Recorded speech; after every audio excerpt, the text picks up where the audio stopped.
It's all down to the big event on Monday, and joining us this afternoon to discuss what the infrastructure sector needs in particular from the budget, Gokul Chaudhri, leader direct tax at BMR and Associates. Gokul, thank you very much for joining us this afternoon.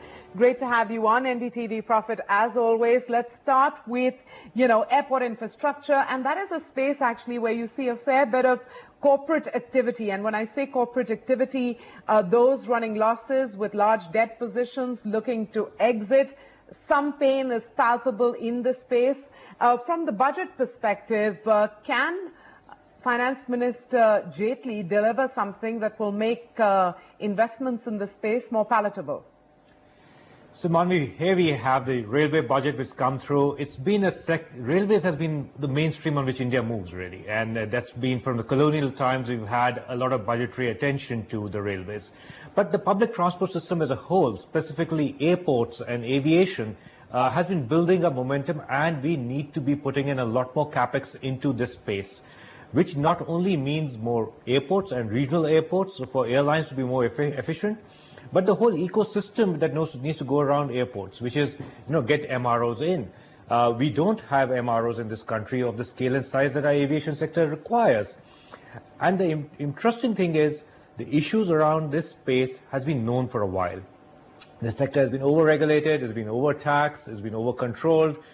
People haven't really been doing too well in it.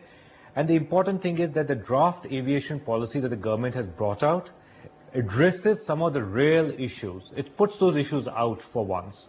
And the important aspect thereafter is, will now we get the budgetary allocations for the Airport Authority of India? Will we get the tax concessions that we need for the MRO and other infrastructure to come up? Is that all going to now find its place in the budget?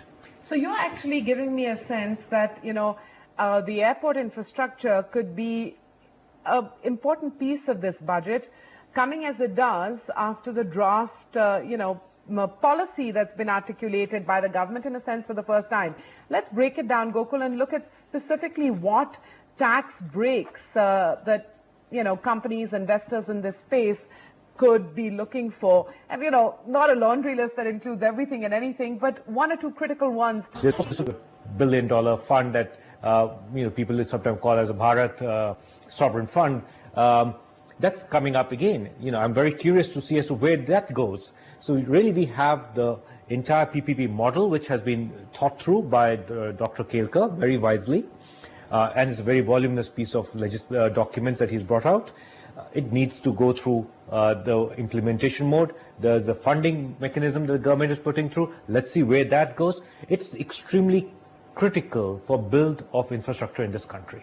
Well, I have to say that we're all very curious about the National Infrastructure Investment Fund and the form and shape that it's going to take, particularly given recent reports that the stressed assets of the banking system could find their way there as well in terms of financing. On the power sector, the power space, I'm sure you're, a little more relieved with the progress that's been made? Certainly. On the power side, on the transmission side specifically, we've had the Uday program. Now, the Uday program, if you go through the details of the program, is of course state-driven. The states have to play a very important role in the success of the power distribution and transmission businesses. The Uday program, which has been rolled out by the Ministry of Power, is a sensible way to go about it. But one of the critical issues is, do the states have the financial wherewithal to be able to implement the Uday program that the government is trying to construct? And if the states don't have the wherewithal to do so, or their financial situation is not strong enough to bear the debt burden of the DISCOMs, then the question is, are we still going to struggle on the power distribution side? If we struggle on the power distribution side, it's going to impact power generation too.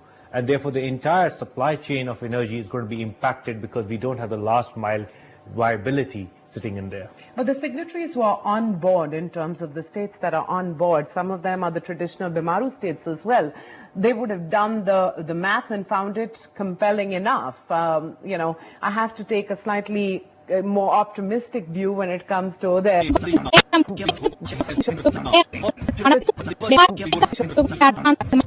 sector investment, consumer spend. There's an argument for all of those things. What do you think the broad approach is going to be? I won't be surprised if the government continues with this policy that we're going to increase the capex in a few critical areas, railways, power distribution, and then, of course, in roads and ports. So I think they're going to put their focus on a few areas where they can actually put budgetary outlays. And then they'll try and make sure they can improve the regulatory framework in relation to the other segments and be able to bring in investment into those sectors to self-propel those sectors out. Because I don't think he has the budgetary bandwidth to cover each and every piece of it. So I think he's going to have to put his priorities around here. And that's what we're going to be seeing as to where he's going to be putting the priority. I mean, it seems like we could logically come to that conclusion because those are areas where he's already got some momentum. He's got some momentum when it comes to, the Uday scheme, got some momentum when it comes to the railways. There's been a lot of thinking about the modernization of the Indian railways. And of course, roads, the benefit that's been felt by some of the companies with the government's focus on unlocking the issues that road developers face, we've been tracking over the last couple of months. Gokul Chaudhri. So one last point, which I would sort of bring in here, Manvi. Maybe, time has come that instead of just having a railway budget, we should have an infrastructure budget. Because, covering this largest spectrum of some of the 50 large or 100 large projects which are in the infrastructure space in a more comprehensive manner before Parliament and showing how the money is being spent will be an interesting way to go about it. Well, that's actually a compelling point that you've made. Maybe we have to say it often enough and it may take form. Gokul Chaudhri, thank you very much for joining us this afternoon on NDTV Profit. As always, a pleasure to have you here on